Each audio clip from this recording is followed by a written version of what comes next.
네, 여러분 안녕하십니까. 1월 29일 수요일 아침 매일 성경 묵상 함께 나누겠습니다. 오늘은 여호수아 19장 후반부입니다. 24절에서 51절까지 말씀인데요. 제가 앞부분을 읽습니다.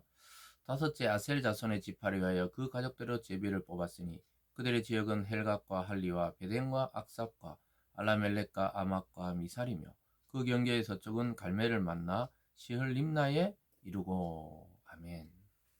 마지막 구절 51절을 한 구절 더 읽겠습니다. 제사장 엘라살과 눈의 아들 여호수아와 이스라엘 자손의 지파의 족장들이 실로에 있는 회막문 여호와 앞에 제비 뽑아 나눈 기업이 이러하니라. 이에 땅 나누는 일을 마쳤더라. 아멘. 오늘 본문의 내용을 중심으로 땅 분배를 마무리하다라는 제목으로 말씀을 증거하겠습니다. 이스라엘은 하나님의 명령에 의해서 가나안 땅을 점령하고 또 땅을 분배하는 일들이 있었습니다.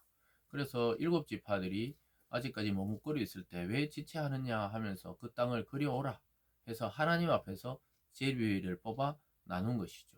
아주 완벽하게 다 정복하지는 않았지만 이미 하나님이 정복을 약속하셨기 때문에 각각 지파마다 땅을 분배하고 있는 모습입니다. 오늘은 세 지파입니다.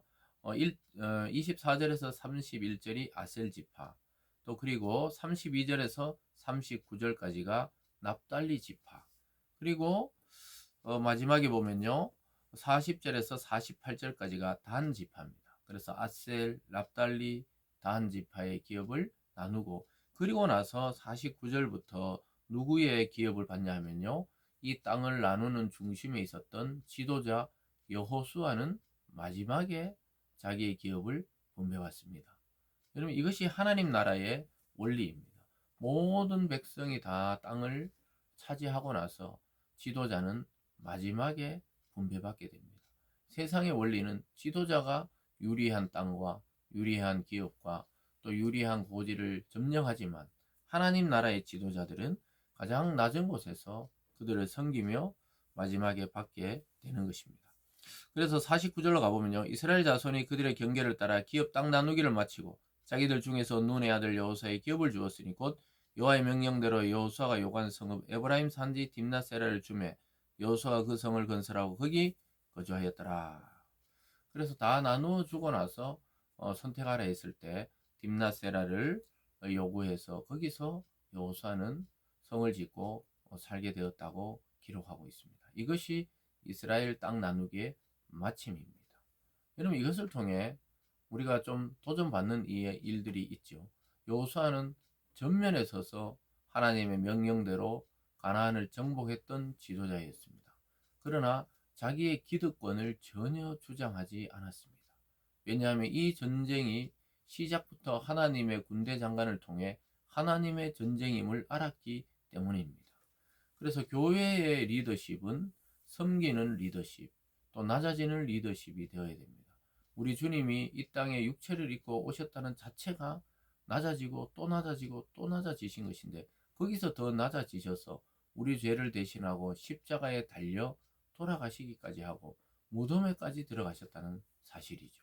이건 정말 있을 수 없는 일이 일어난 것입니다. 이와 같이 교회가 세상의 원리를 따라서 가면 안 됩니다. 마치 예를 들어 담임 목사님은 뭐 기업의 오너고 장로님들은 뭐 이사들이고 뭐 이런 분위기로 교회가 운영되지는 않겠지만, 그렇게 만약에 운영되는 데가 있다면 그것은 교회가 아닙니다. 그냥 일반 기업이나 마찬가지죠. 그래서 물론 상징적으로 이 담임 목사님들이 자꾸 중심에 보이게 되어 있지만 그럴수록 낮아지고 스스로 목사님들은 낮아지고 또 성도들은 그냥 존중하는 마음으로 해야 되지, 하나님 떠받들듯이 떠받들면 큰일 나는 것이죠. 그래서 그런 것들을 늘 주의할 필요가 있는데, 오늘 지도자의 원리는 가장 나중에 가장 고생하고 가장 나중에 자기 기업을 받고 또 백성들과 함께 어울려 사는 것이죠. 그래서 이것이 이스라엘과 또 교회 공동체의 동일한 원리입니다. 그래서 하나님이 필요에 의해서 직분을 주신 거지, 우리가 원칙적으로는 전부 형제요 자매입니다. 하나님이 아버지신데 그 자녀된 우리들에게 그냥 그 형제요 자매이지, 그 직분은 교회의 일을 수행하기 위해서 주는 거죠. 그래서 이거 직분의 평등성이라 할 수 있죠. 그래서 위에서부터 내려오는 이런 이 원리가 아니고 그냥 옆으로 이렇게 쭉 있는 겁니다. 그 성경에 나오잖아요. 어떤 자는 목사로, 어떤 자는 장로로, 어떤 자는 교사와 또 집사로 이렇게 부른다는 것은 어떤 사람에게는 그런 직분이 필요해서 주고 또 교회 공동체를 위해서 필요한 것이죠. 그래서 가나안을 정복할 때는 여호수아를 하나님이 세운 것이지만 위대한 지도자죠. 그렇지만 하나님의 나라에서는 한 생명, brother and sister, 형제와 자매일 뿐이라는 사실을 우리가 기억할 필요가 있습니다. 그래서 우리가 땅 분배의 원리 속에서도 그런 것들을 보게 되는데요. 어떻든 각 지파가 분배받은 이 땅을 성경에서는 기업 이렇게 말합니다. 히브리어 언론은 나할라 이렇게 말합니다. 나할라라는 말은 하나님이 선물로 허락하신 땅이다 이런 말입니다. 그래서 내가 쟁취한 것이 아니고 하나님이 선물로 주셨기 때문에 굉장히 은혜롭고 감사하면서 또 그것을 대대에 잘 물려줘서 유산으로 하나님의 유산으로 삼아야 되는 땅입니다. 그래서 내가 차지한 땅이 작다고 가치가 없고 크다고 교만하고 이럴 필요가 없는 거예요. 선물을 주는 자의 마음이기 때문에 그래요. 그 앞에서 살펴봤듯이 유다 지파 같은 경우에 왜 많은 땅을 차지하게 했느냐? 앞으로 그만큼 감당해야 될 일이 크기 때문에 그렇다고 말씀했습니다. 내 땅이 작아도 하나님이 주신 것으로 생각하고 여기고 감사하고 기뻐할 때 그 작은 땅이지만 풍성한 소출을 맺게 되는 것이죠. 이 땅의 삶의 원리와는 굉장히 다릅니다. 그래서 뭐 우리나라에도 대형 교회도 있고 중형 교회도 있고 소형 교회도 있고 아직까지 개척 교회도 있고 뭐 작은 미자리 교회도 있고 이것이 필요 없는 것이 아니에요. 모든 이 공동체가 교회가 유기적으로 연결되어 있다는 사실입니다.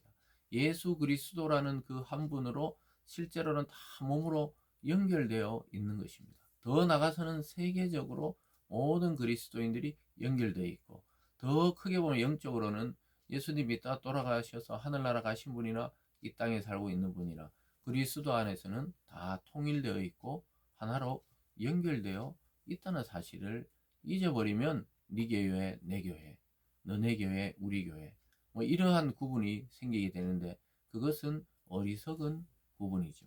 지금 이 땅을 나눴지만 이스라엘은 12지파가 하나입니다. 하나. 야곱의 12아들이 이렇게 12지파가 됐듯이 하나입니다. 그래서 이 모든 땅을 주신 분이 누굽니까? 하나님입니다. 하나님. 그래서 경쟁이 아니죠. 경쟁이 아니고 복을 받은 그 땅에 대해서 나는 많이 받았고 너는 적게 받았다.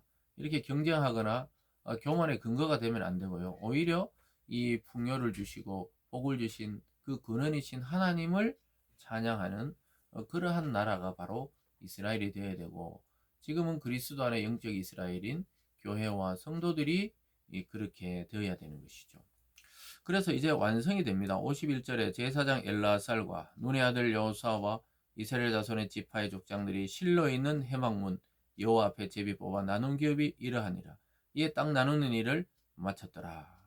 그래서 제사장이 있고 또 이 정복의 지도자 여호수아가 있고 각 지파 족장들이 딱 서서 실로 그 길갈에 있던 회막을 이제 옮겨서 중심에 갖다 놓았죠. 그 회막이란 것은 성전이 성기기 전까지 하나님의 임재의 장소입니다. 하나님 앞에서 제비 뽑아 나눈 이러한 땅을 이제 누구도 빼앗아가지 못하고 대대로 유산으로 물려줄 수 있도록 이 나누는 일을 마쳤습니다. 그래서 사이즈로 보면은 불만이 있을 수 있지만 그 복을 주신 하나님을 쳐다볼 때는 이 불만이 없어요. 땅의 사이즈가 작든 땅의 사이즈가 크든 그것은 문제가 안 되는 것이죠. 그래서 우리의 이 시선도 굉장히 중요합니다. 내가 예를 들어 세상 속에서 권력을 가질 수도 있고 못 가진 자일 수도 있고 부를 많이 가진 자일 수도 있고 적게 가지고 가난하게 살 수도 있고 그 모든 것들이 조화를 이루어야 되는 것이지 획일화되는 나라가 아닌 것이죠. 사랑하는 여러분, 오늘 이 말씀을 통해 땅의 분배의 이 완성을 통해서 하나님 나라의 그림자를 볼 수 있기를 바랍니다. 그래서 하나님 나라의 유업을 받은 우리들은 하나님 나라 백성의 합당한 삶을 살아내면서 세상을 이기고 인내하며 또 그리고 이 믿음의 경주를 부지런히 달려야 하는 것입니다. 오늘 이 하루도 이 말씀을 잘 묵상하시면서 내게 주신 하나님의 유산은 무엇인지 그것을 발견하고 그것을 잘 사용해서 풍성한 하나님의 신앙의 열매를 맺어가는 저와 여러분의 삶이 되기를 바랍니다. 기도하겠습니다. 사랑의 하나님 아버지, 은혜로 주신 것, 은혜로 가꾸고 다듬게 도와주시고 남과 비교하는 그런 어리석은 삶을 살지 아니하고 나에게 주신 그 복을 감사하며 나에게 주신 그 소유를 감사하며 나에게 주신 그러한 성격과 성향과 또 분깃을 아름답게 여기며 또 당당하게 살아가는 우리 성도들 되게 하여 주시고 나에게 주신 것으로 남이 갖지 못한 것을 섬기는 삶으로 나아가는 참된 성도의 삶이 되게 하여 주시옵소서. 감사드리며 예수님 이름으로 기도드리옵나이다. 아멘.